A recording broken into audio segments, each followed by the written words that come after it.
कमी पूरा कर ही नहीं सकता। माँ बाप का कमी कोई पूरा करता है क्या? कभी नहीं करता। वैसे ही कुछ ऐसे खास लोग होते हैं जिसका कमी कोई कभी नहीं पूरा कर सकता।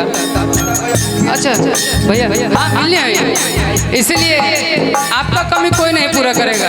आइए सामने बोलते हैं, आपका कमी कोई पूरा करेगा नहीं।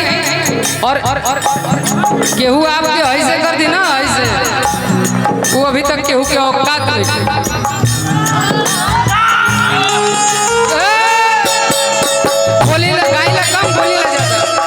भैया केहू ना, हम तो अभी देखा था नहीं, कबू कबू हंसीला कि जाने दीजिए। हम ये भी तो सोच रहे हैं ना, बजे तो भैया थोड़ा थोड़ा ये भी सोच रहे हैं ना कि देखते हैं कितने में कौन है। चलते रहे राजन भैया।